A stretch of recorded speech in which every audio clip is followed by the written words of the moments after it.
I wanted to make sure his slides worked. Doesn't matter. How many people are new tonight who've never come before? Show of hands. Wow. Thank you for showing up. It's great. It's great to always see new people. How many people have been with OMS more than 5 years?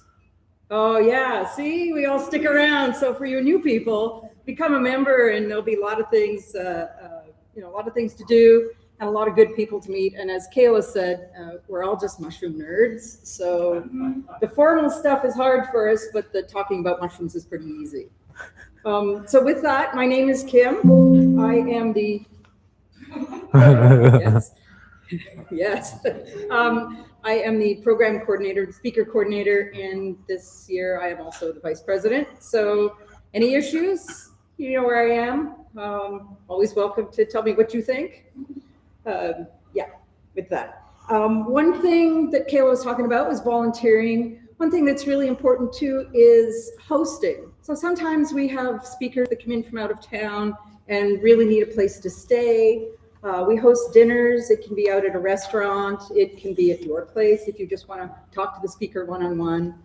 And we have a speaker potentially next month, and I'll tell you who he is, that is probably going to need a place to stay. So, if you have a nice house, an extra room that's comfortable, maybe a private bathroom would be great too, and would consider hosting a mycologist overnight, that would be wonderful.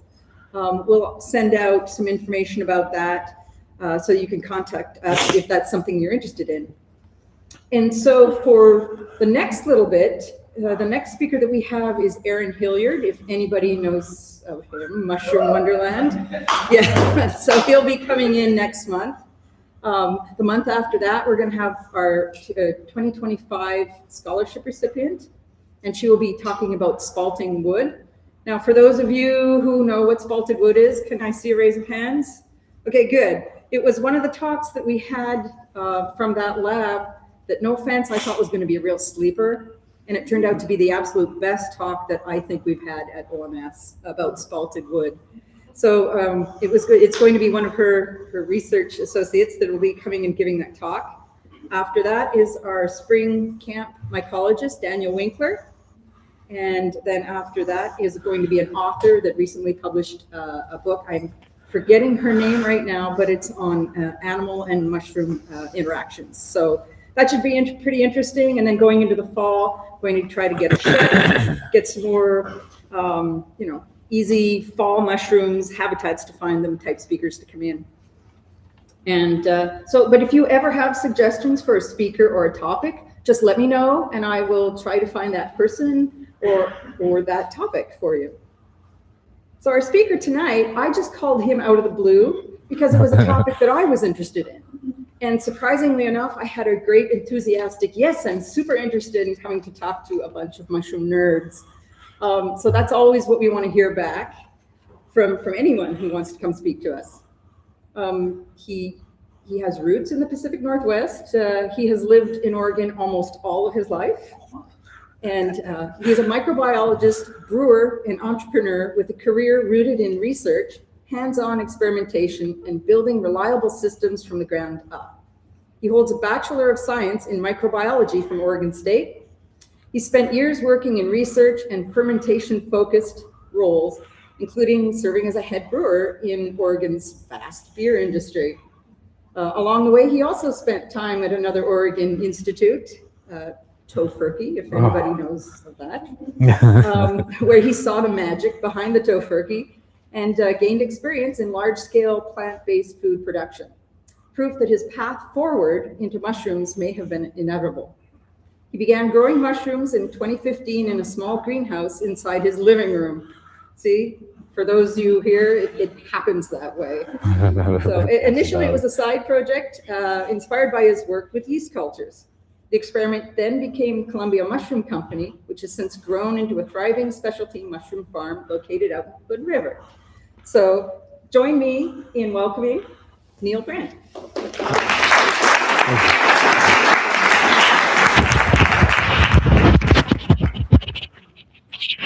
All right. Thank you guys. Thank you for the invitation to be here and speak to all of you. The good, bad, the ugly. Mushroom cultivation is kind of a difficult thing to do, but like any itch, you kind of keep scratching. Sometimes it bleeds, sometimes you get it. So I'm Neil. As we kind of go through slides, a lot of it is a lot of pictures, and I'll talk about, what's going on there. If anybody has any questions while we're going through, you're welcome to ask during the slides as well. I know, like, I'm one of those people that's once we get to like 3 or 4 different slides, I'm totally going to forget. So yeah, here we go. So overview, Columbia Mushroom Company. Yeah, basically started with, I failed mycology the first year I ever took it. They gave me the opportunity to retake it, and I got an A-. I think at this point, my professor would be pretty impressed that I started a mushroom farm because of all the people there. I was probably the youngest one, and I definitely did not have the maturity that he would have implored. As we kind of go through things, we're going to talk about cultivation techniques. I'll skip over a couple of them because like I don't do them that much, so I can't really talk to it. And then we'll kind of go through, what we do as far as like if you want to set up a farm, where you can start. We started with nothing. I got myself like a Fungi Perfecti Series 1 because I didn't want to keep culturing mushrooms at the yeast lab I was at because they were starting to think it was a little weird. And kind of like how production works, how lab works, incubation, fruiting. There's a lot that it kind of takes to actually grow mushrooms, and there's a lot of moving pieces, and it's a lot, and it takes time. I mean, honestly, like most of our successes were from failing forward. You kind of just try something, shoot from the hip. You think it's going to work. Sometimes nobody else has tried it, and it does work, and other times, it bites you in the butt. We'll go through some of the specialty mushroom varietals that we work with and the ones that we've grown. And then I think everybody's always interested in maitake. We specialize in it, so we'll kind of go down that route. So cultivation techniques. First and foremost, I started with growing with straw. We'll talk about sawdust blocks. There is bottle cultivation, but it's not something that we personally do.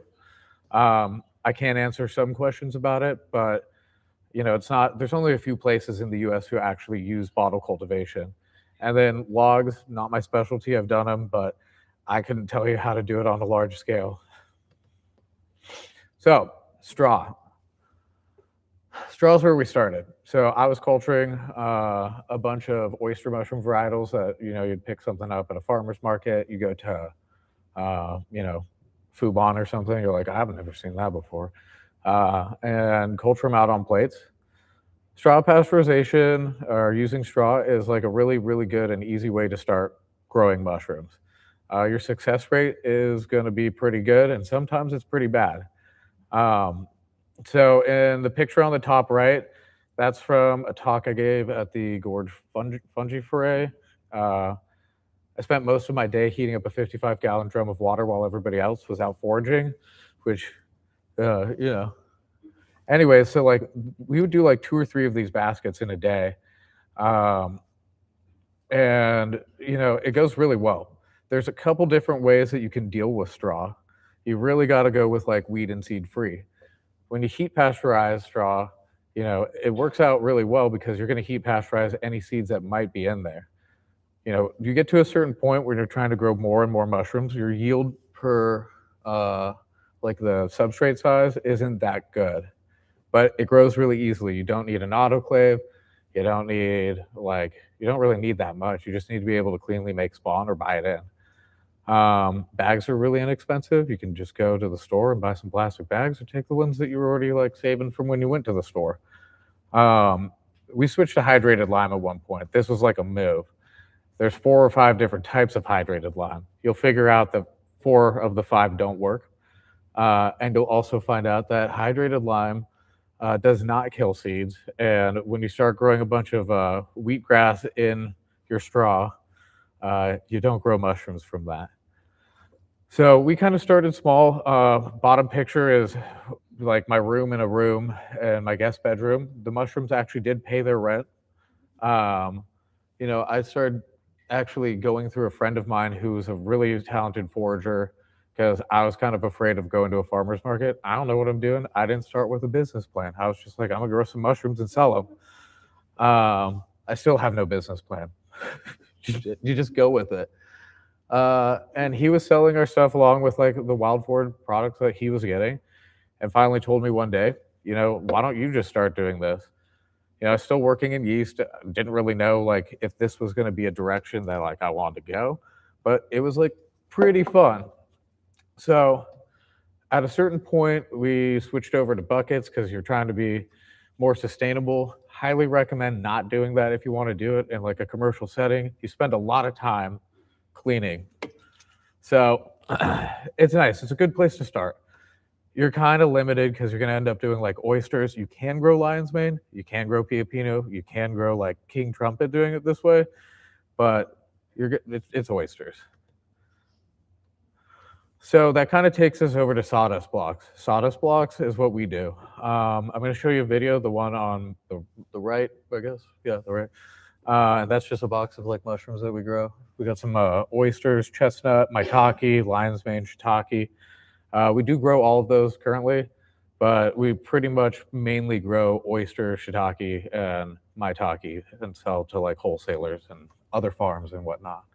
So I'm going to show you guys a video kind of like of our bagging setup. And this is just like throughout the years, we kind of had to move down a direction where we had to automate a little bit because like we make like 1,200 of these bags a week.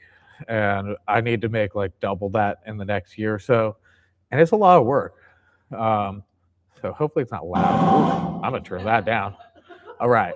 So this is our mixer up here. You put all of your sawdust. We have add amendments to it and stuff so that it's fortified. Drops out here to a soil conveyor. That's the thing that's really loud. Metal on metal. And that runs over to, that's a Toa Japanese bagger. They've been using those since like 1954. That thing's probably from then. That's my friend's dad, Casey. My friend's name is Casey. It's very confusing. And then, yeah, we have steam racks. I don't know how much you guys have gotten into like ultra pasteurization or like using an autoclave, but in my realm of people, I was one of the first people to be like, yeah, I'm going to cut down a shipping container because I'm like the king of shipping containers, apparently. I've got like 9. And let's just throw some steam in there and see if it works. And it does work really well. Ultra pasteurization is something that we can kind of get into a little later if that's something that you're interested in. Yes. I cut it down to 6 feet because at the time I didn't think that I was going to need more space. I would say like a 10-footer would be nice. Like I've got a 12 horsepower boiler, and we can get these done in like 8 hours technically, but 16 hours is a better period of time. You have to deal with like heat resistant spore forming bacteria. So you kind of need to let it like get hot and stay there for a little bit, like tyndallization, and like step it back up. That way they like are like, ooh, it's hot. Let's like remove this like spore layer. And then you're like, let's fry it. Yeah. So an autoclave is basically a giant pressure cooker. So you're going to go up to like 12 to 15 PSI. This thing, when I get it all buttoned up, like we can get up to 2 PSI. I don't really like that because the doors start to buckle a little bit. But we can do it. It depends. You'll get like a faster cooking cycle because it puts pressure on everything. The whole point of this block machine too that we're using is that it actually creates a fully formed rectangle. Every single block that we put in is going to be the same shape, same size. Everything's the same. So when you're heating the block and you're cooling the block, same rate for everything, which is really important. Before we were doing weight by volume, so we just had like a little slide gate and it'd drop them out. Then you had to like slam these things on the table. Everybody usually goes that way, but like none of them are uniform. So heating and cooling isn't uniform. And then you'll find you have more contamination. Yes, in the back.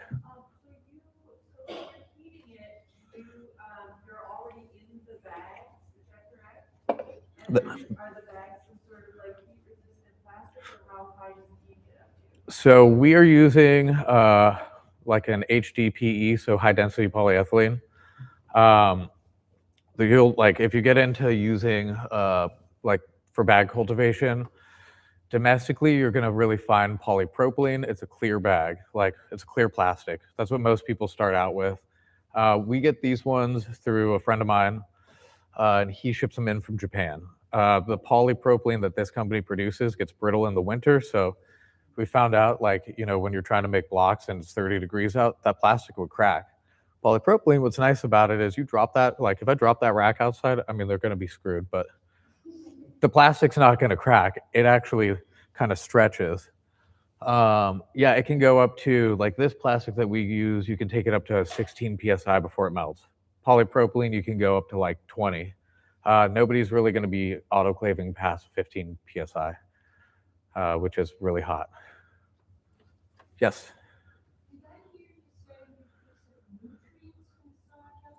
Yes. So depending on what variety we're growing, it's different nutrients. I mean, we've used like every amendment you can think of and have settled on trying to like compartmentalize it. At the end of the day, you can't have too many parts because, I have to have other people be able to recreate the process. And if you're like, this one has just 3 pounds of like this in the mix, and this one has a totally different amendment, and or I've got 15 things in there, it's like, it makes it complicated. So we work with soy hulls, which is like, if you get edamame, there's like the hairy part, then that viscous layer, and then the bean, it's the viscous layer. Soy hulls are really good for most varieties. It does not work for shiitake. Some people say it does, but I've never had good results. And then we use wheat middlings or wheat bran or rice bran. So wheat middlings is the byproduct of making wheat bran. It's basically whole wheat flour, chaff, and some wheat bran. And both of those products go for like goat feed or like cow feed. Then other people started to figure out that they could use it, and the feed mills decided to up the price on all of us. But they work really well. Like in addition to that, we use like some buckwheat flour, and that helps the blocks retain their shape. So like the machine that we're using here actually punges 2 holes into the bag so you can top spawn instead of through mixing. And it actually, like, it's like buckwheat flour is kind of sticky. So it kind of holds it together. We throw a couple other things in, and like minerals and stuff as well. We're trying to kind of recreate the right pH balance for like each variety. Yes. It kind of smells like you're brewing beer or baking bread. Yeah. My girlfriend said that I like smelt like a pretzel shop the other day, and I was like pretzel shop good or pretzel shop bad? She's like pretzel shop, like good, like a mall pretzel. How what?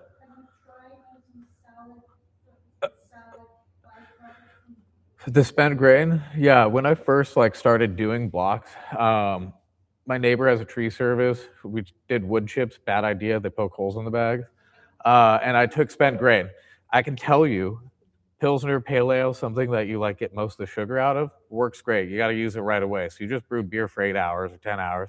Now you got to lug this stuff back home, try and mix it in with like sawdust and these chips. If you don't use it right away, it will start to ferment like immediately. Then you're dealing with that issue. Yes. Coffee grounds, I mean, you can add them in as long as they're not moldy. But that whole thing where they're like taking coffee grounds and putting stem butts in there, try that. That does not work. But you can use it as an amendment. So if you get them and they dry out and stuff, you could add it into your mix. Spent beer grain, like once you start getting to like bigger beers, double IPA, stuff like that, where you end up retaining a lot of sugar, that sugar goes into your mix. It just, I'll tell you, it doesn't work. If we had an ability to take spent beer grain or distiller's grain in the United States and dry it out, they do use it in Japan as an amendment, but nobody processes it here. So like, I mean, I was taking it and going home, and that's back when I was hand mixing stuff too. So it's like, I'd be up till midnight, and then, yeah, you know how it goes. Long days. All right, cool. So I now have an actual pad for my sawdust, but when I first started, I just I was like, wherever this truck can put this sawdust, put it there. My ex-girlfriend did not like that. But I mean, I could only get a 48-foot walking bed truck. Sawdust is actually more difficult to get than you'd think, because the minimum size that you have to get is a 48-foot truck, or they'll get to a 52 if you can get it down your driveway. I had to widen my driveway 3 times. Was it worth it? Yes. The truck drivers, they're super cool. So basically, it's like we keep sawdust on site. You do have to like turn it and deal with it and stuff. A lot of people have switched to pellets. So there's companies that are taking wood pellets and like wheat middlings and making like 30% wheat middling pellet. They are obtrusively expensive, but training people on how to deal with sawdust, which we leave outside, it rains on it, but you're trying to partially compost it without composting it. You want to retain the nutrients, but you're trying to kind of ferment out some of the sugars and remove the oils from like the sawmilling process. So you have to go for anaerobic, then flip it, go aerobic, do it back and forth. Yes. Particular wood type trees, or what kind of sawdust? So we're dealing with a Traeger pellet mill in Pendleton that will pay double to triple what any mushroom farm has ever paid. But and they take like 10 of these things a day.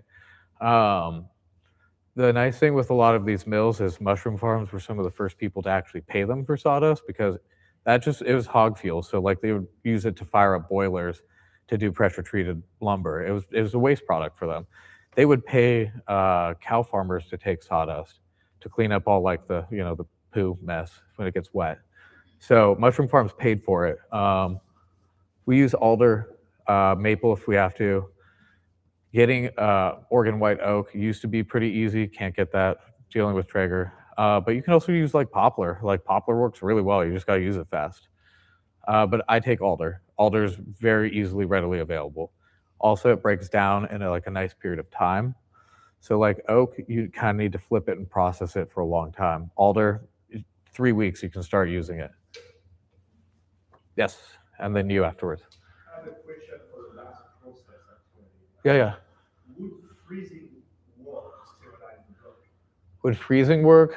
I mean, I've never tried it. You were talking about those bacteria, anaerobic and aerobic, but they will not die by freezing as well.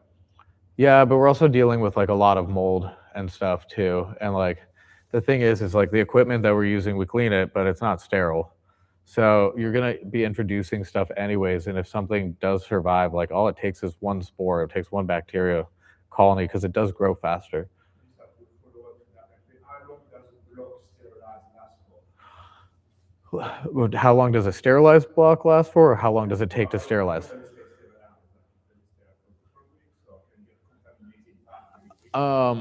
So we've taken ultra pasteurized, we've taken fully sterilized blocks.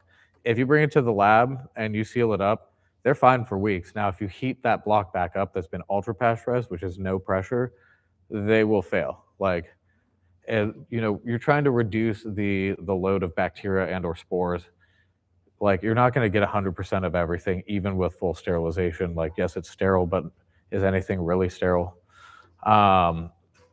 Yeah, as long as you maintain like a good temperature, they should be fine. But if you're going to bring in new hot blocks to cool down and you have these blocks sitting there, they will contaminate. Like, we've tried it a bunch of times, it doesn't work. I believe you were next.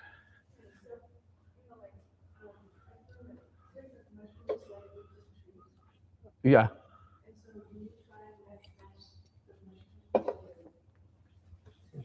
No. So I guess there's like whatever that thing that I looked at when I was trying to do log stuff. Oak is going to be like the best log.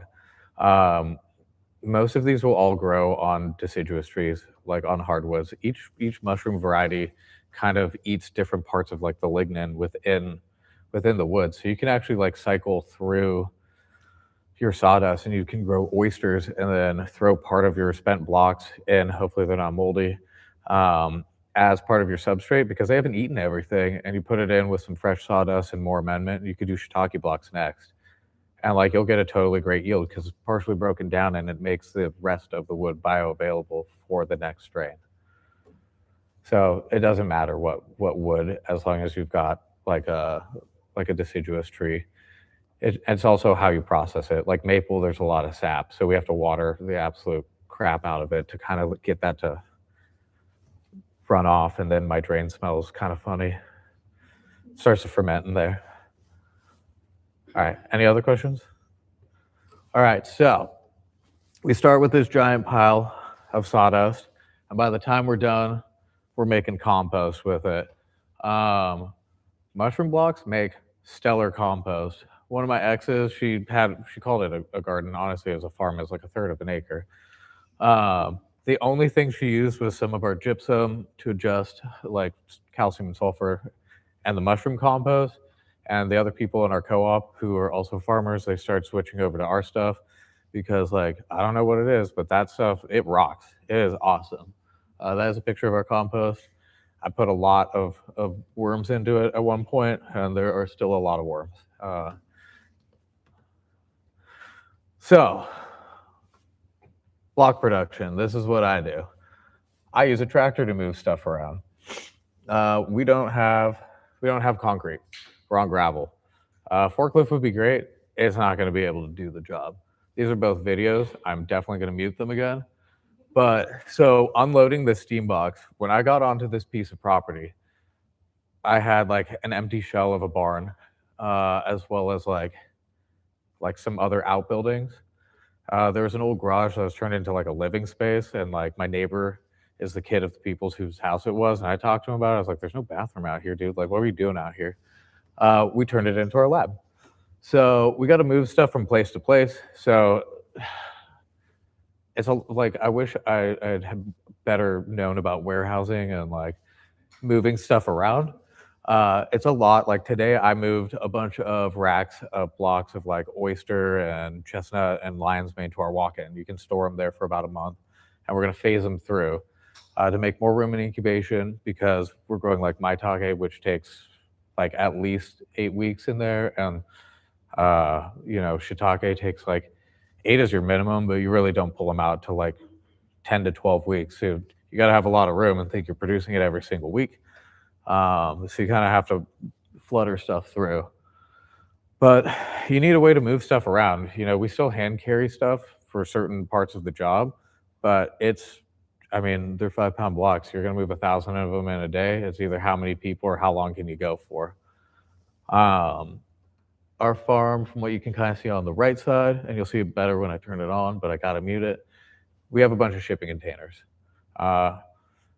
Look into your county code if you're gonna start a mushroom farm. I can put as many of those down as I want. My neighbor 2 doors down is the county inspector. His name's Luke. We're friends now, but but there was a time we weren't friends because I was like, hey, this is what the code says, dude. Now they've changed it. Even though it's for agricultural use, I'm not allowed to throw another 10 of them down.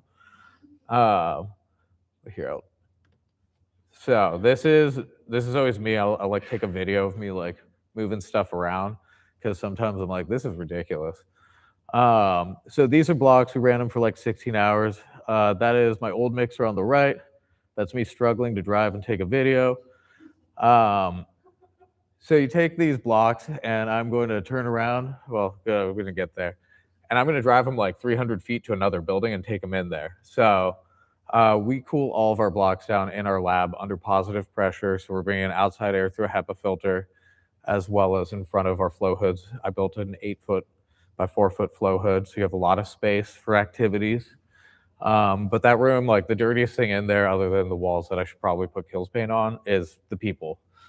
So I make them all wear Tyvek suits. So we look, like the Marshmallow Man and stuff. And it really did help. The reason that the blocks are covered, that is a tarp. You'd be surprised at what they do in like different countries. In China, they'll take milk crates and put blocks into them, and they will cover them with tarps and blankets. We tried that for a bit. Those blankets smell after a while. But the tarps also protect the blocks when you're driving outside. They're 200 degrees. Anything that touches them will probably die, but you still want to reduce the risk of introducing something onto the block as you're moving it out. So I guess I'll show you guys, like, this is me taking blocks either out of or to incubation. All right, so I'm taking those out. We've got like 3 incubation containers. You can see there's some moldy ones there, but that's a pretty good rack, like 2 out of 84. I'm doing all right. You want to keep your contamination below 5%. Anything above that, you're going to go out of business. So when it starts to ramp up, you really got to pay attention to it. That's my sawdust pile. Oh, there's my dog. He loves the sawdust pile. He's the king of the sawdust pile. Yeah, actually he's HR. Yeah, you bring all your complaints to Brio. He'll calm you down. So, up. Okay, this is the thing. When I'm saying this is an itch, you got to scratch. The right side, I built like these steam barrels because like we're just running steam into these barrels. I set it up where you could run 2 at a time while 2 were cooling down under HEPA filtration. We learned later, just unload them hot, take them to the lab. They actually do better. But, you know, each one of these barrels could do like, I think like 80 blocks or something like that. I can't remember at this point. But that's kind of like how I started doing this was, you know, I'm not that tall. So like the barrels are kind of tall and this part of your belly really starts to get like a weird bruise when you keep trying to get the ones off the bottom. But, you know, you can start cheap and easy. There's like a lot of different ways, you know, to do it. I got the barrels for free from a friend of mine who is at like I don't know, they like make something, I don't know, cider or something. There's like juice in them or whatever. Yeah, you just set it up. I mean, a lot of it is just like, you don't really start, like, I didn't have that much money. So you're just like, how can I do this cheap and easy and can it work? I have 2 giant autoclaves now. This is like a summer or 2 ago. We finally cleared out some space. We're building a new lab. We're incorporating this autoclave that I got that's from like 1910. It never even had a pressure stamp on it. We had to get one of those. Double-sided, and what's cool about that is I can load it dirty on this outside one, but the other side is going to go into a cool down room that's just a big HEPA filtered room to cool the blocks down in before they go to the lab. This thing held down my property from the wind for like 5 years. It's very windy in Hood River, so we needed a good paperweight so we didn't fly away. Yeah, I got it and then I stared at it forever. I'm like, when am I going to use this? Anybody have any questions? Nope. All right. Yes. So, in your containers, you actually autoclaving or you atmospheric stuff? So I have the one container and it's atmospheric. We call it ultra pasteurization. I'm blasting like, I mean, it's slightly, once we close it up, you can get 1 to 2 PSI in there. There's a little bit of back pressure, but we're just blasting a ton of steam into there. Like a 12, it's like the steam's 220, but we can get the core temperature up to 208. So, say that again? By having a couple pounds of pressure allows you to get above steam, which is 212 degrees. Yeah. I don't recommend it. So we don't do that often, but you know, the first couple times you're running it, you're like, that seems fine. You're like, now it's making some weird noises. You're like, I'm gonna open the blow off on this a little better. Also, like all this stuff is just stuff that, you know, you just think it up and you're like, okay, this should work. Yeah, I mean, that's kind of how it goes.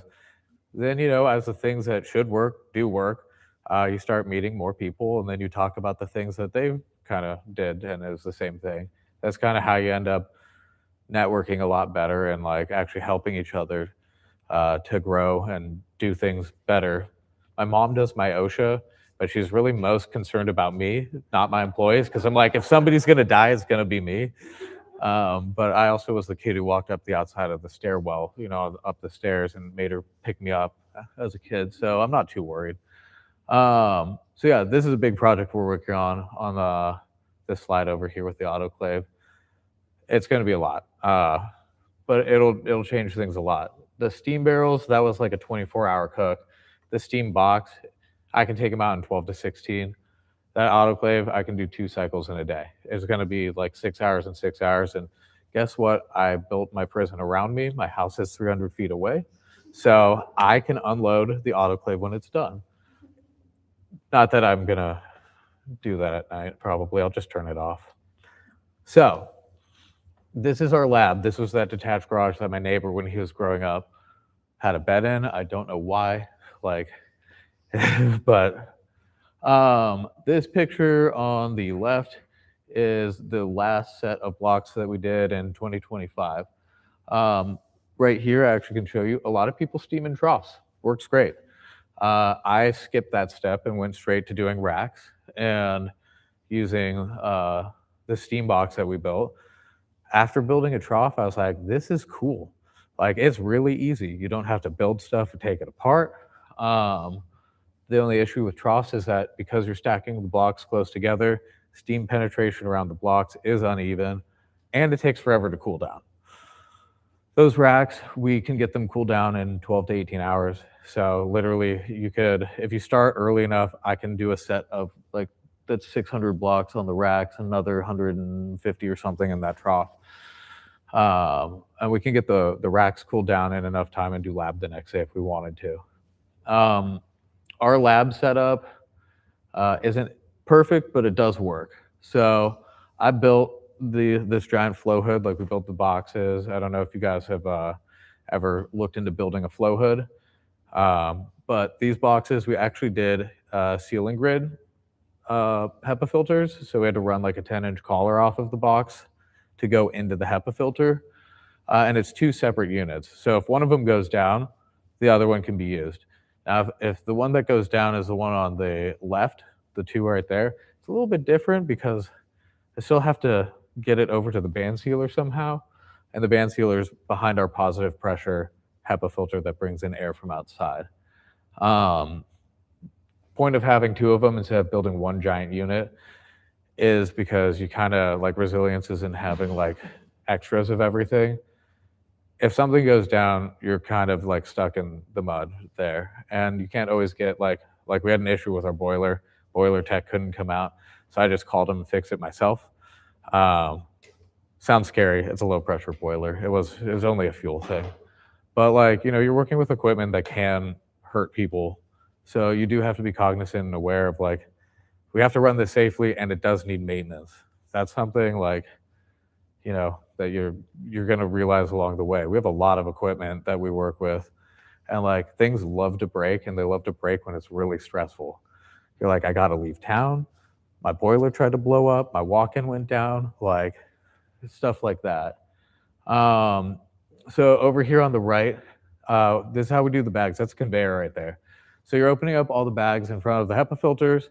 I don't have any. I think it's the next one. And we're working in front of it. So I inoculate everything. I'm just pouring spawn into each of those bags. And then I got a guy who's over by the band sealer on the far end. So it's just, instead of just like an impulse sealer, this thing literally runs on a conveyor. It will seal the bag for you. And if I don't forget to change the numbers and letters, it will actually put a date and like a lot and all that stuff. But then, ADHD, sometimes you forget. Then I have an incline conveyor that the block falls onto, and what you can barely see right there is a tumbler. We build equipment. So if anybody needs like bagging attachments or tumblers and stuff like that, we do that, or I do that. I'm into the idea of automation. We're not a huge company by any means, but we've automated a lot farther than a lot of people I know who are much larger. And the thing about automation is really, like, it's not about like replacing people. It's about having the machine do a job a machine can do, and having your good people do things that only a person can do, and making their job easier so that they want to invest more in being part of the farm. So that's our lab. We do like 700 blocks with like 4 people in there in about like 3.5 hours. Yeah. Yes. What's the thought process behind it? It looks like the HEPA filters are vertical as opposed to the ceiling. What's the thought process behind it? So I came from a yeast lab where we worked with horizontal laminar flow. So they're running at 90 to 110 feet per second. Sometimes we have to adjust the fans and all of that stuff. You can do downdraft. there's no problem with that whatsoever. It really just has to do with where you're working with your hands. So in a horizontal, like you just don't want anything above and you're kind of going around and whatever. But as you can see, we do double layers of blocks. I didn't think that would work, but I had a friend who's like, we do 4 layers of blocks. I was like, that shouldn't work, but it does. I just never worked with a vertical filter, but the same friend set up a new lab and he's doing vertical and he's like, it works just fine. And I'm like, okay. So I think that might be how we set up our next lab. But you know, you're skeptical. You're like, hey, I don't know. But most culture work they do with like petri dishes and stuff. Like our yeast lab, everything was horizontal. And when you come from like that kind of setting, you kind of just work with what you know. But either works as far as I'm concerned. Yes. How did you find out how long it takes to sterilize the blocks? Well, Is it station, or you took some or jam recipe? we have like this chart that's from like a book that a friend of mine gave me that talks about temperatures and sterilization times, but we didn't have that for a long time. So really it was trial by fire. But we actually have, I have like sensors all over my farm. Like they'll tell you like CO2, humidity, temperature, and all that stuff. I had the same nerdy dude build me a couple, one that tells me what my boiler temperature's at. So if the boiler shuts off for some reason in the middle of the night, I get an alert. And then I get to go tell the diesel company, because it's a diesel boiler, that no, you did not fill it yesterday, even though the guy showed up. But we put a sensor into the block kind of in the middle, like the one that's going to get the least heat and will take the longest, and it'll run and I can check it from my phone. So basically it's like, we know we hit 200. I only need to keep those blocks there for 2 to 4 hours and I need to rapidly cool them after it's done. But that is, we didn't know for a long time. You find out and then you put measures in place so that if there's an issue, you can kind of rectify it. And then I got that chart later down the line. I don't know where it is, but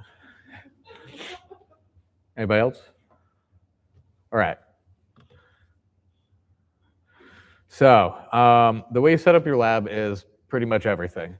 When I got into this space, the previous owners left me a bunch of really cool things that I had to rip out of there over time. I didn't want to do it at first, but like there's never enough space in your lab. You have a bunch of people working, it gets warm, you want to keep it cool. The first like flow hood right there is one that I got from some like bio lab or whatever in Vancouver was closing. And like, that's a 6 foot by 3 foot. We worked out of that thing for years. It came used, and when I showed up to like this sale, they had a couple small like autoclaves, like tiny ones for a dental office. That's what I was there for. Then I saw that, and I was like, "You guys selling that?" And they were like, "Yeah, $300." And I had to turn around and laugh a little bit. I was like, "Yeah, I think we could do it." They sold it to me for $250. It was a great hood. We still have it upstairs. We're gonna set up a spawn lab and use that because it's a nice small hood. The thing is, you need a lot of space. You know, I'm not that tall. I got a couple guys that are up here. I hire them so they can get the blocks off the top shelf for me. Hey, it's the truth. So we ended up, you know, we wanted to put together like a giant hood. If you ever look up what 8 feet of flow hood space is, I'm not paying that. You know, we already had filter units. I built a bagging unit for Olga at Smugtown Mushrooms on the East Coast, and I traded her some HEPA filters for this bagging unit. And they sat around for a while, and then we came up with this idea to build a flow hood, and it works great. You know, you just kind of have to set stuff up in the way that it works best for you and figure out your process flow and try and like I'm into process and like efficiency and like setting things up in a way that you can like make things work or flow well. Not everything's that way at my farm. Like I said, no business plan, didn't know what I was doing. You set stuff up, realized maybe I should change it, but now I got to rent a crane. So maybe it's staying that way. I think this is a video from This last year, the holiday season was a little rough, so me and my lead guy were in the lab together on Thanksgiving. We showed up late. His mom was at my parents' place for Thanksgiving. They live 0.7 miles away. So we're finishing up. Ooh, I'm gonna turn that down. Do it every time. All right, so we had sterilized blocks. This is probably me, miserable because I've been in there a bunch. Those are blocks we finished.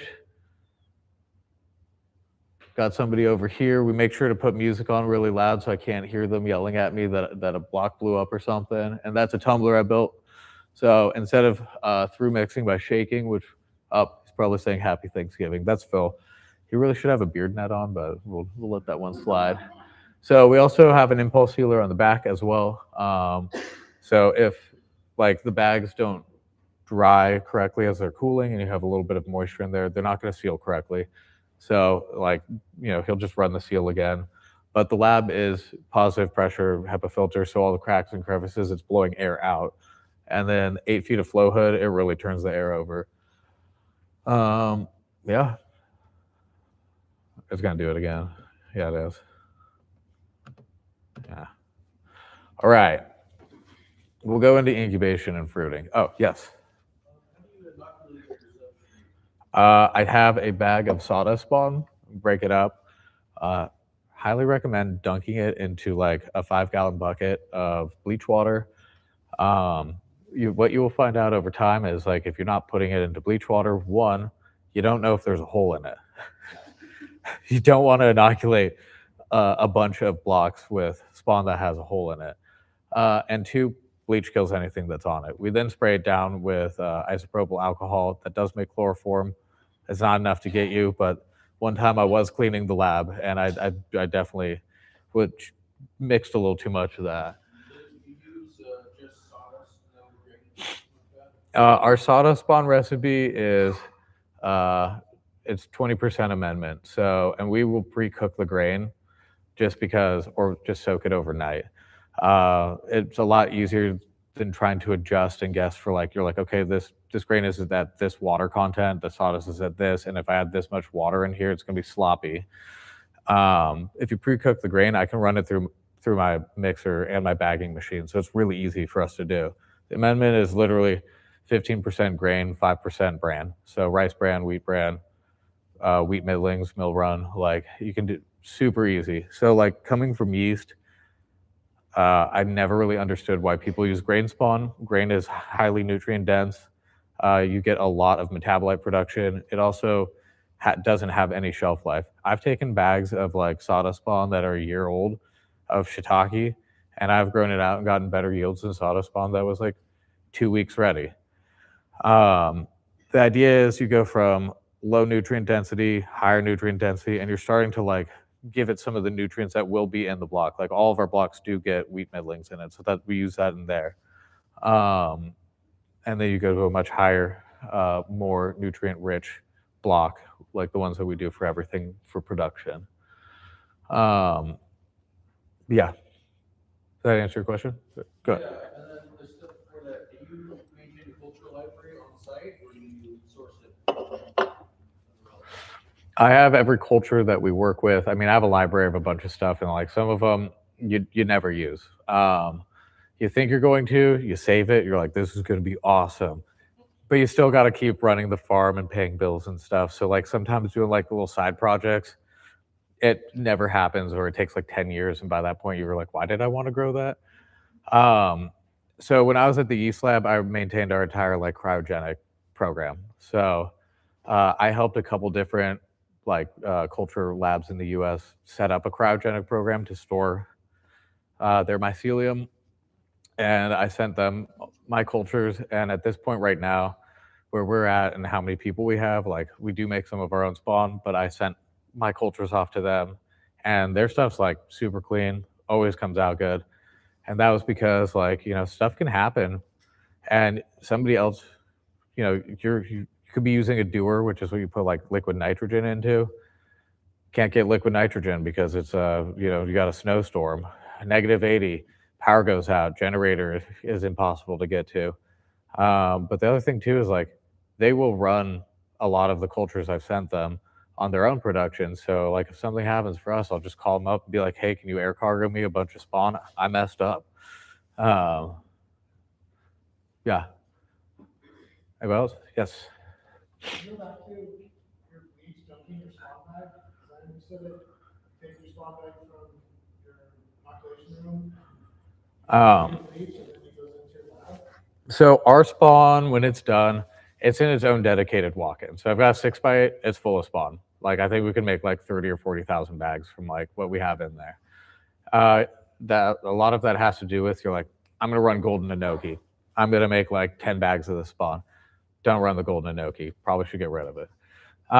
So what we do is the morning of lab, we get one extra of each strain that we're doing. So like, let's say we're doing 750 bags, and we're gonna do 500 maitake and 250 shiitake. That's gonna be like 5 or 6 bags of spawn for us. We do a super low inoculation rate, by the way. Like it isn't necessary to dump all that spawn in there if you know your process is good. And it's actually a big waste of money. But we break up the spawn bag, get it all nice and good. Sawdust spawn's a pain in the butt to break up. And then sometimes there's pokies in there. And then you stab your hand, it doesn't feel good. So once it's broken up though, I've got like a brute, trash can on some wheels or whatever, partially fill it with water, put enough bleach in there, pH test it, make sure it's the right strength. And you just take the bag, put some gloves on, just dunk it in there and hold it down. If there are bubbles coming out of the filter patch from the inside ring of the filter patch, that's fine. It's supposed to breathe. If it's like on the seal of the filter patch, you got a bad filter patch attachment. If there's holes anywhere else on the bag, there's a hole in the bag. And I'll take, yeah, go ahead. Your patch is under water. But I'm putting pressure on it. So it's not gonna, yeah, you're taking the bag and you're kind of squeezing it a little bit too. Well, because you want air to come out if it's gonna come out. I don't want bleach water going in there. But we'll take those bags and let's say I was pouring heavy because my shoulder hurts or something like that. And you're like, I'm just kind of being lazy and these bags are getting too much spawn. Sometimes you take that bag that has a hole in it and you're like, I'm inoculating 5 bags with it. They're gonna turn out fine. That is a lot of spawn, but I'm not gonna do 150 bags with it. I wouldn't do 50 bags with it either, because spawn rate and how fast it's gonna go versus like losing those 50 bags and like the work that it takes to get it to that point. Yeah. But just you put it on the side. You'll probably have 10 bags at the end. Your shoulder was hurting, you're pouring heavy. We do that all the time. This last week, we did like 1,400 blocks. And believe me, by the last like 700 block run that we did, I definitely was pouring a little heavier than I meant to. So the barn where you guys saw me take the stuff out, the ultra pasteurized blocks, that's on the right. So it's like the production space is on like the middle right side of the barn. I realized after I made this slideshow, I should have gotten a better picture of it so that you guys could see it better. But I actually took out like the previous owners had like a dog kennel for like raising dogs or something, and like some picker sheds and stuff that I didn't want. So I set up a whole new gravel pad, upset my neighbor Luke, and put 4 shipping containers down. Let's not talk about how you couldn't get an electrician during COVID, so I just ran Romex to those mini splits and set them up. It's a farm. Don't recommend some of these things, but we got it fixed. I mean, we had to get an electrical upgrade, so he came over, and I was like, I'm not going to hide it from you, but we are going to fix it. So I have 2 40-foot containers underneath this overhang because at the time I didn't have anywhere else to put them. That is a 24 by 50 overhang. We had to shove them in there. The one on the left, I had to cut some of the wood and get my neighbor to bring over his backhoe because we couldn't get it all the way in there. I do have to take them out at some point because we're going to put another lab and incubation space there. I'm a little worried about that because they've been sprayed down with water for a lot of years. So I'm worried the insulation is probably saturated. 4 containers here, the one on the far left, we're actually designing a different way that we're going to run our fruiting space. So that's what I'm working on. It's more prototype. at this point, and the 3 in between the barn and the 1 on the left, those are all incubation, and it's not enough. We can get something like 7,500, and it's like 7,700 blocks in those 3 containers at different stages. We'll store about 1,000 in the walk-in of like fast fruiting varieties, and then take them out in stages. And then the 2 fruiting rooms hold 1,500 to 1,700 blocks. So we'll have something around like 12,000 blocks going at any time. All of our blocks are 5 pounds, 4.5 to 5.5. I don't know what's going on here, but that's an incubation room. That looks like a bad set on the left. Good picture to show you, because guess what? We don't do it perfectly every single time. But this is just a container, slap down some wood on it, and then you figure out that a small space like that with not that much headspace creates a lot of heat. So, like I said, trial by fire, you end up with a lot of fans and stuff. Move air from the front to the back, front to the back. Then we got these really cool sensors, and I found out that you definitely need to, as we call it, burp the room before you go in. One of them was at 30,000 ppm of CO2. I worked in breweries. That is like very, very, very many times above like the legal limit to work in. Also, it's kind of spicy at the back, and you think you can hold your breath. Don't. Like I said, my mom, she's worried about me. Yeah, so we fit as many blocks as we can in there. I modified all of our Metro shelves so that I can lift them with the tractor.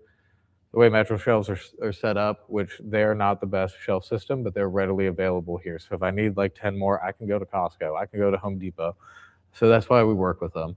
A lot of the time you want equipment that I can go to Grainger or I can go to Napa, and if something's broken, I can fix it.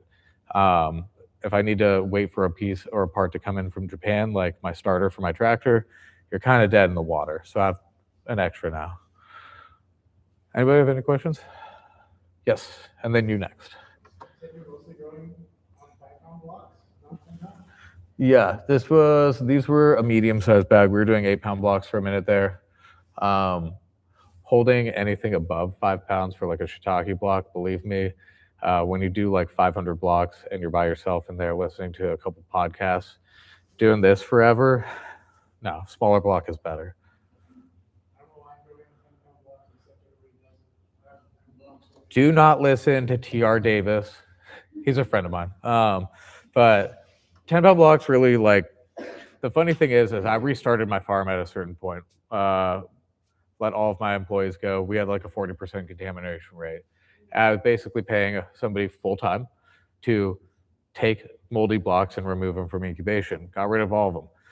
Figured out exactly what it was, and it was them, because I ran it all by myself. I was doing about 500 5-pound blocks by myself every week. I started to go crazy. I ended up hiring my friend's dad, Casey. He made me go more crazy because he used to be a swim coach. I found out he was like trying to coach me or something. It's like, Casey, you don't even know how to grow mushrooms. He's awesome. This dude was like 68 when he started with me, and he ran circles around me. It made me not feel that good about myself. But when I switched, I was planning on going to using Japanese equipment. All of their equipment is standardized for 5-pound blocks. So maybe I didn't have the money to buy the equipment at that time, but I wanted to get the mentality as like, that's what we're working on, so that when I started hiring more people, everybody were like, we're standardizing on this. That's all we're doing. 10-pound blocks work really well when you're by yourself, but like they'll break your body and they break your equipment, and you need larger cooling capacity. So you kind of like the yield time savings, you end up paying for it in like more AC. So that's why I switched back. Yes. Do you have a preference on light spectrum for your grows? Yeah, lighting's really, really important. I think it's in the next slide. All right, differences. We're gonna get to that. Thank you. So, I don't know what time it is. You guys can tell me if I'm going too long. Differences. Light in your incubation room, it really depends on what you're growing. We found out I'll get like Korean and Japanese like articles, whatever, scientific papers. Blue light spectrum is really good for browning of shiitake. It helps with like formation of blobs for maitake. King oysters love them. as far as all the rest of the lights go, just get LEDs, and you want to stay in that 5500 to 6500 range. You're going to get the best lighting, and something about that does the most for actually like stimulating growth. You don't want light on in your incubation all the time, but we kind of do because we use black bags for like our oysters and chestnut and lion's mane, all of those varieties that are really affected by light. That kind of helps. It's a blackout bag. So anything else like shiitake and maitake that aren't like worried about having light on all the time, just leave the lights on. Honestly, it costs more to turn like lights off and turn them back on because you have to do that whole thing. Does that answer your question? Okay. Red spectrum, like if you're going to use grow lights, by the way, like from like a marijuana grow or whatever people are doing, they do not help. And they definitely do not work in fruiting. I've seen some friends of mine test them out, and it was pretty bad. So we have a couple differences with fruiting rooms and incubation rooms. Even in the winter, when it's like 10 degrees out, we're still cooling our incubation rooms. Those blocks put out a lot of heat. Shiitake, when it's going through the buckling stage and the browning stage, where it starts to like bubble up and then it turns brown as it's forming its bark, releases an obscene amount of heat where you'll walk past a couple racks that are like going through that process and you're like, whoa, like 10-degree difference. Need to get a fan over here. Lots of air movement. So I learned as we like moved to these incubation rooms from my living room before. Let's not talk about my living room. This is how this stuff all starts. You got the garage grows. I had like the spare bedroom to a garage grow to my house. We incubated a lot of blocks in my house. That's why one girl left and another one decided to date me. I think the second one was crazier though.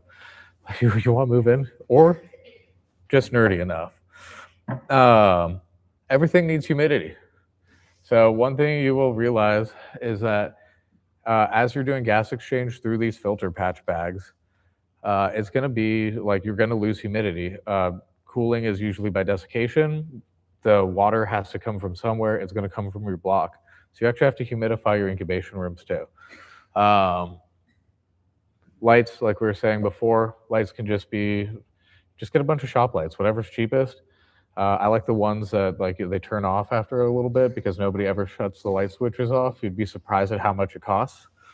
A lot of fresh air, and you got to be able to deal with CO2. Fruiting, HVAC, really, you're working with like what's outside air. So we bring in a lot of outside air, but I have a whole system set up where it's like we have a heating and cooling loop. It'll shut off when the outside air is between like 50 and 65 degrees and just blast outside air in. But now you have to adjust for what's the relative humidity outside. I'm trying to keep this at 90-95%. So we have some special like humidistats that we work with. They're awesome. They're from Poland. But that's like a failing forward until you finally just are like, I guess I'll pay $250 a unit instead of this really cool on Amazon for like $9.99. Lights, same thing. Like fruiting, everybody always, they're like, oh, it must be like dark and musky. I'm like, actually, like you go into here and it feels like I should be wearing sunglasses. Tons of bright light. Use blue light everywhere. But yeah. So are any of these? That is a video. Oh, nope. I only have a couple more slides. So on the left here, that's an incubation room. When we were getting started, Kills paint looked good.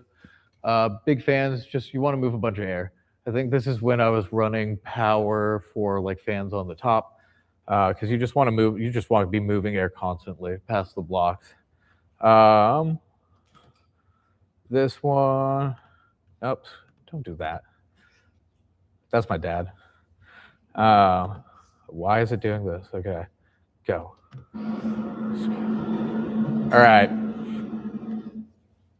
This is how we set up our fruiting rooms. I've done a bajillion different designs. We want to standardize everything. I also need more room. And what's nice about this is if you want to have space in between everything, but you also want to be able to get around it. T-slat floors, we've been working with this forever. I think we finally got how we're going to have a a flat floor. But this is basically just a library rack design. You can move them side to side. You can have two people working in there at the same time, harvesting at different places. You just want to best utilize the space. Like I said, it's warehousing. It's about cubic feet. It's not about like how much foot space you have. Any questions?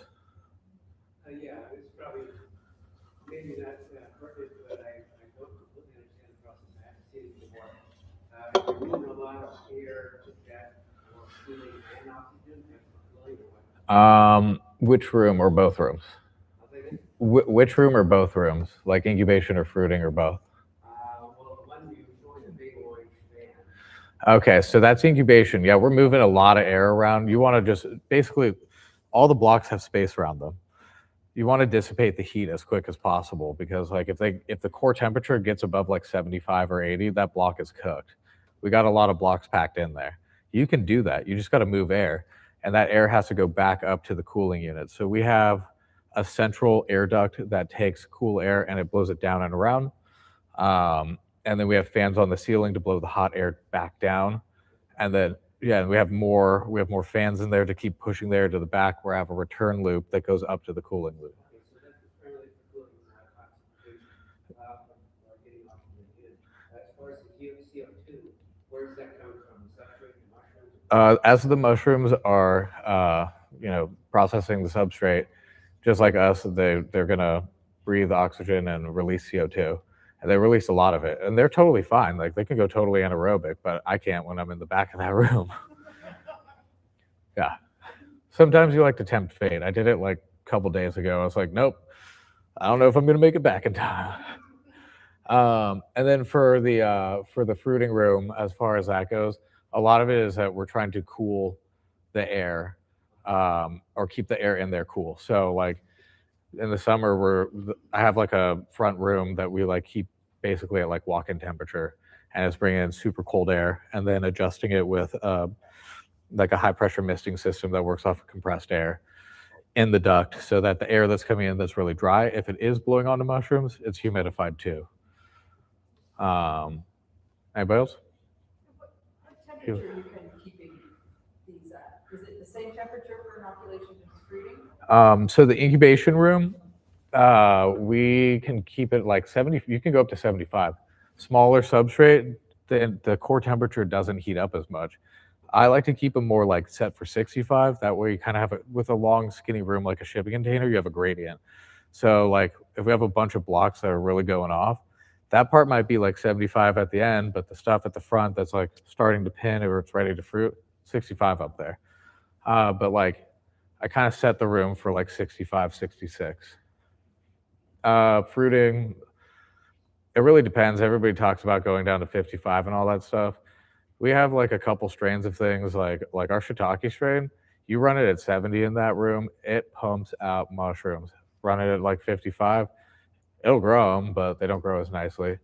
You really have to this comes down to strain selection and like figuring out what works for you and what will grow in the environment you created. What was your question? Yeah, I thought most of the large commercial growers were doing beds instead of bags.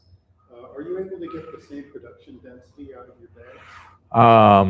So a lot of the people who are doing bed culture is like agaricus, and I don't think T.R. Davis has a good story of the Wind River facility. He and my friend Brooks worked there. It was an absolute disaster. No, it didn't work very well. There is a lot of looking into doing oysters on beds and trying to use the agaricus industry automation. And as far as I know, nobody's been doing it with specialty mushrooms.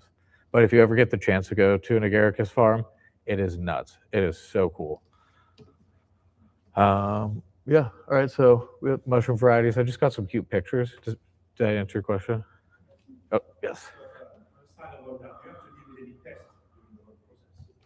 Oh yeah, there's pests everywhere. So you'll learn. So we take all of our blocks, our spent blocks outside. I make everybody take the bags off before they go in these apple bins. My dad right there, he was an endodontist. He always wanted to do have a farm. I have a farm, so now he has a farm.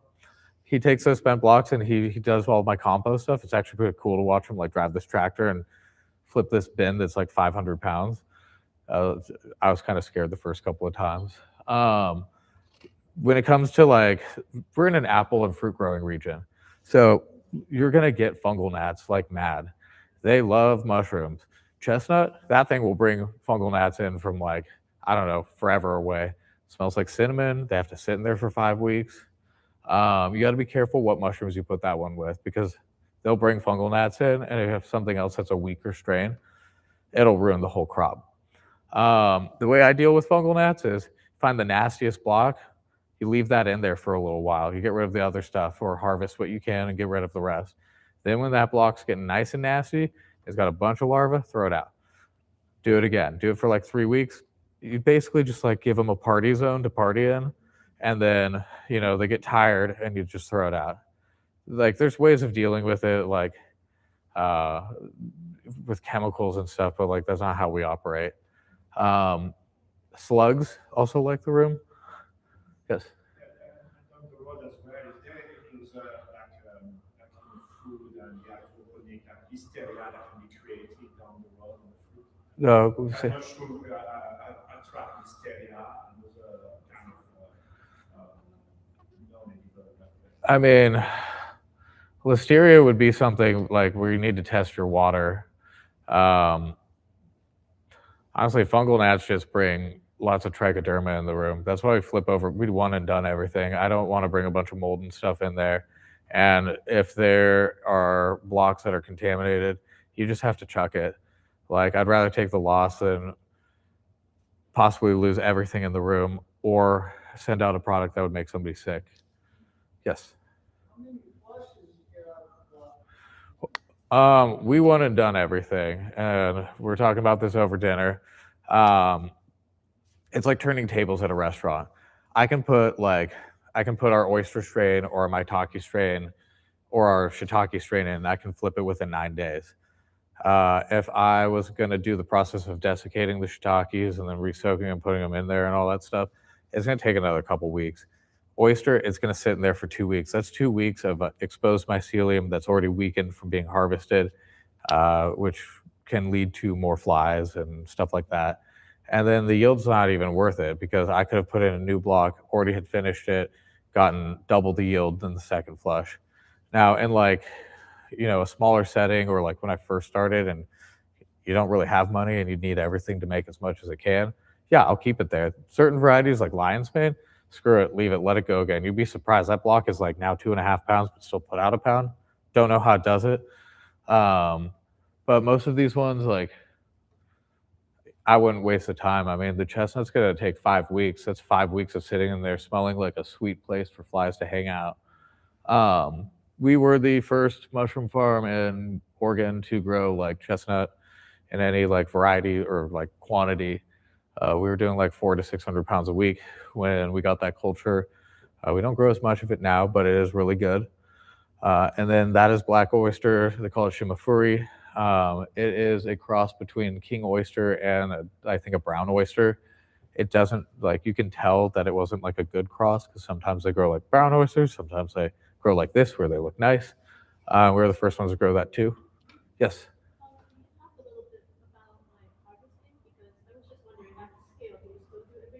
Everything's done by hand. Yeah, like shiitake time, you stand there with a really nice sharp knife with your baskets on a little rolly cart, and we just chop them off real quick. Like, you want them to be like at the prime place, because I mean, shiitake, I'll tell you, is like a loss leader when you're selling to wholesalers. The amount of labor that goes into that mushroom, the only reason that we sell it at the rate we do is because that is the market price. But like, with the amount of labor that goes into it, the fact that you have to, some like Casey, like the older guy Casey, he only liked using our trimming shears. So it's like giving the block a haircut. It's slower, but he liked it.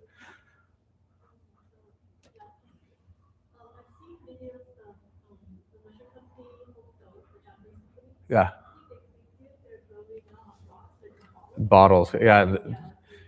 The bottle system is pretty cool, because you can automate the whole thing. They can go over the whole thing with like a sweet razor cutting thing, and like it all drops out onto a conveyor and all that stuff. I mean, you can run a bottle farm with like 4 employees because it's really automated. But like the ROI on like what it costs to get a bottle farm up and going, it's just Mycopia that I think is doing it here in the U.S. Okay, yeah, you first. Yeah. Slugs. Yeah, I mean, I eat them out the doors, sometimes. So like by the drains, like the outside of the drains, we'll put Sluggo and stuff like that, not in the rooms or anything. It doesn't work. I don't know why they say it's gonna work, but it doesn't. The slugs, if you find them, just get them out of the room. That's really it. The reason we don't do any like chemical anything like that is we also get a bunch of Pacific Northwest tree frogs, and they're really fun, and I love them. They're super cute. So I don't want to kill the frogs. You just deal with it. Yes, there's you next. You might answer this question later, but what is your approximate percentage of 1,200 pounds a week going to restaurants, CSAs, farmers markets? Really depends on the time of the year. So like, I mean, we're shipping out to Seattle and to like Memphis or something tomorrow, like 200 and something pounds to 2 other farms. Like they're not growing as much as they needed of certain varieties, or like they don't grow that variety. I started a farmer-owned cooperative with my ex-girlfriend. A lot of our product goes through that. I just did the farmer's market for the second time.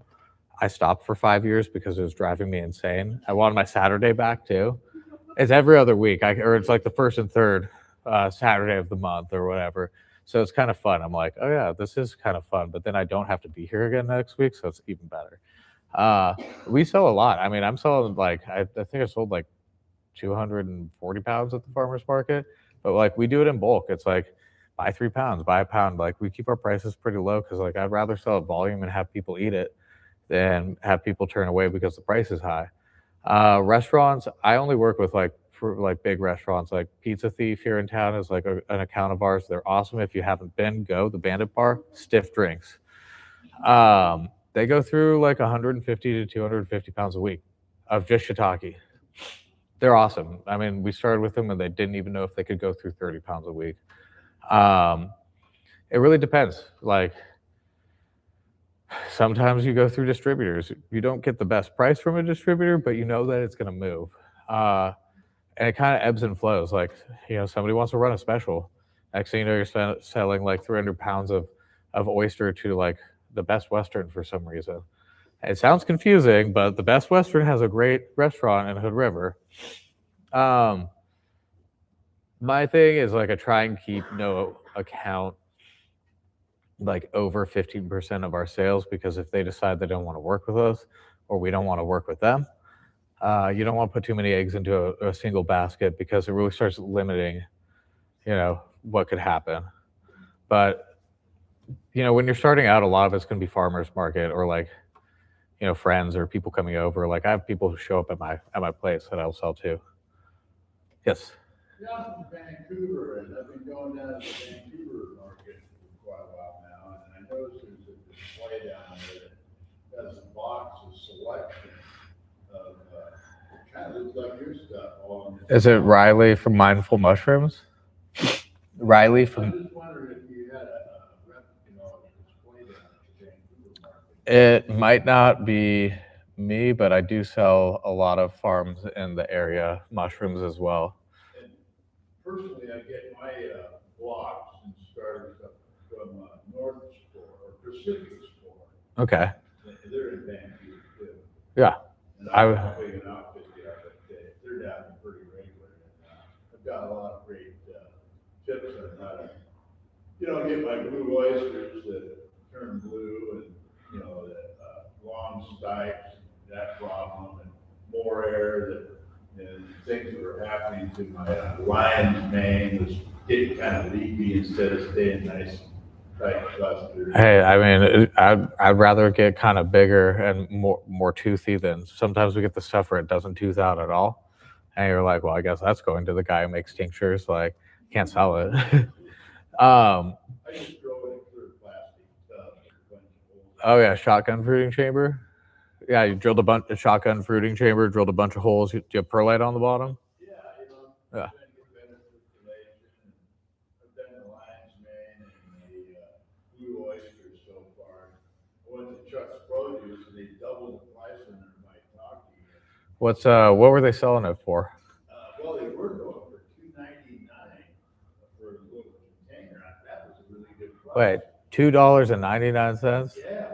So I went Yeah, that's a great price. a couple of days ago and the price was up to $7.50 for the same container. Yeah, I mean, on the wholesale market, you're looking at $8 a pound for maitake. To a restaurant, 16 to 18, and you're gonna look at like 26 retail. I'll sell it to you for $8 a pound at my farmer's market. Come out to Hood River. Yes.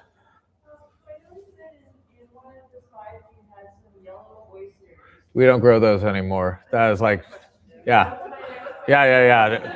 We were talking about this over dinner. Yeah, highly invasive. I stopped growing them though because they also bring flies, and I got sick of them cracking and stuff. I stopped growing those like 6 years ago. The yield isn't that good. But then the invasive thing, I've been on the Oregon coast doing stuff. You're like, that is yellow oyster up there. We're in the middle of the forest. That we don't have a problem where we are in the sense that it gets really, really cold in the winter. Like it gets well below freezing. The spores cannot survive. The mycelium cannot survive. But on the Oregon coast, it's never going to get cold enough for that to happen. And so, like, I don't want to be a part of that problem though either. All right, anybody else? All right, what's the worst thing or the best teaching moment that you have experienced in your? Am I the one teaching, or did it teach me? It taught you. Having employees. It's not the worst thing, but it's the best teaching moment. Honestly, employees change the entire dynamic of the business. When I started this mushroom farm, I really just wanted to work by myself. I'm not a great employee, by the way. So no judgment on anybody who's worked for me. All of my employees are great. Most of them are still my friends. We go get beers and all that stuff. But learning how to let go of like something that you started and built with your own two hands and trust other people to go do that, and do it to a standard that, I mean, I give Neil directions. It's like, put that thing over there with the other thing. So that's really hard when you're being trained on how to do something. It really changes like how you are as a person, and you have to learn that, like, you know, you're not just there as like, it's not a working thing. Like all of my employees now are my friends. I've known them for years. So you have to navigate like friendship and work and tough situations. Like, I mean, they've been there for me at times that it's like, I'm still at work, but like I'm going through some stuff, and like it's, employing people teaches you a lot. The worst thing that's ever happened, the employees that I had to get rid of because we had a 40% contamination rate, because they were not there for me in the way I was for them. Like, you just kind of have to learn. It's like my crew decides whether or not somebody is going to be a good fit for the crew. We bring people in, I do a paid working interview, and everybody sits down. We talk about it. I never say that they work for me. We work together. I'm on the floor the whole time. So yeah. All right, time. All right. More photos. Shiitakes, pepinos and black bags. Black bags rock.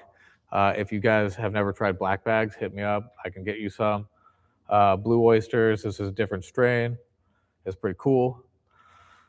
And then maitake. I'll make this one quick, and then if you guys want to ask me questions afterwards, because we're running out of time, I'll answer any question for you, but I'll keep it pretty simple. It is as hard as they say.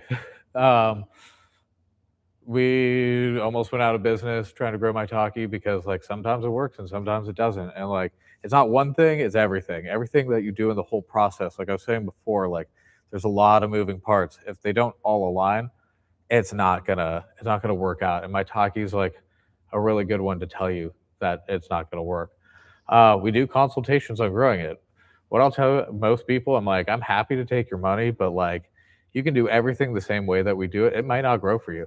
Like you have to actually like understand the mushroom. Like it will tell you what it wants. Shiitake does the same thing. It's like, if you're not creating the correct conditions, incubation is actually one of the most important parts for those two mushrooms. is probably 80% of whether or not you're going to get a mushroom. Fruiting conditions are fruiting conditions, but if you don't give it the proper like temperature and humidity and lighting, it's not going to grow for you.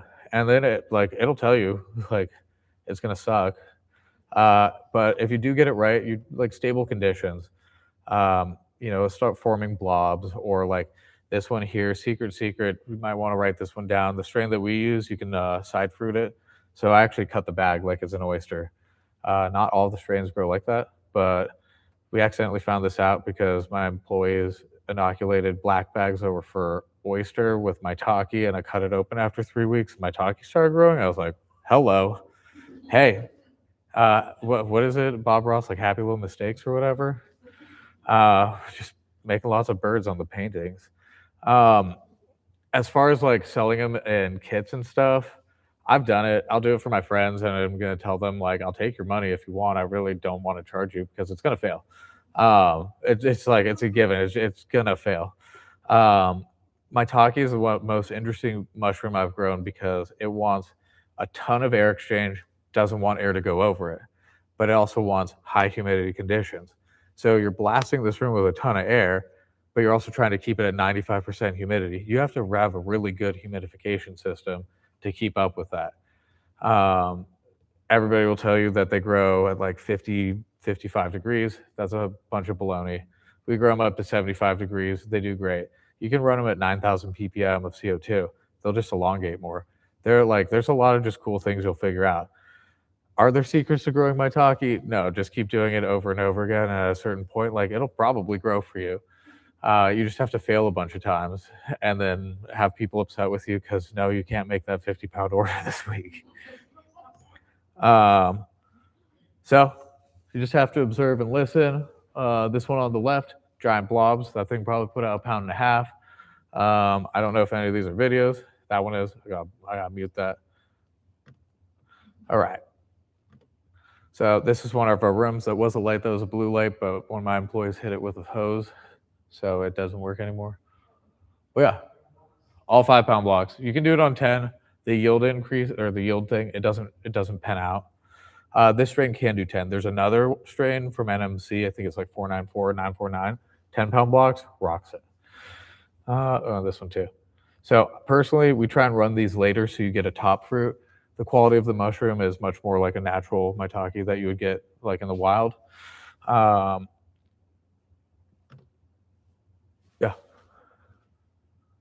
I think I'm missing a slide after this. I think it's the same slide. But yeah, I mean, like we'll have a day like this where you go and you're like, crap, I wasn't really expecting to spend my time harvesting all of this today, but like good problems. It's better than going in and going, I don't have anything and I got to send out orders tomorrow.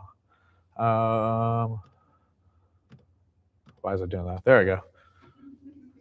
All right. Anybody have some questions? Yes, you. Am I hiring? You need a job? Yeah, come talk to me. Anybody else?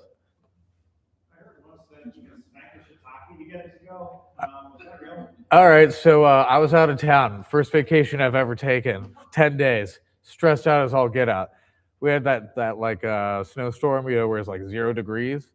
That's when I left. Water's freezing, all this stuff. But it's like, hey, my girlfriend said that we needed to take a vacation. I'm going with her, and guess what? I don't have service. They dropped like 3 shiitake racks on the ground while they're moving them around. You want to know how they did? Amazing. It does work. Yeah, it does. As long as you don't break the block, yes, it does work very well. Also, put them into a fridge. Cold shock, like physical shock, works great. It sucks when you have to pick them up off the ground. I've had to do that a couple times when I've dropped the racks, but we don't talk about that. Yeah. Anybody else? I was just going to say, thank you definitely for coming in. Yeah. Thank you. Yeah, thanks for having me. Thank you. Yeah, I appreciate the opportunity to come in. If anybody wants to reach out to me, I know I put no, I didn't. Okay, good. Don't email me. I probably won't answer, but I think my phone number, my phone number's up there. Reach out. I have it where if I don't have your number, you're going to go straight to voicemail. Just leave me a voicemail. I will answer it. Yes. I only do the Hood River Market, and that's because the market manager is a friend of mine. They begged me and begged me and begged me to come back, and I said, sure, fine. And then it was fun. Yeah. Anybody else? All right. Thank you, guys.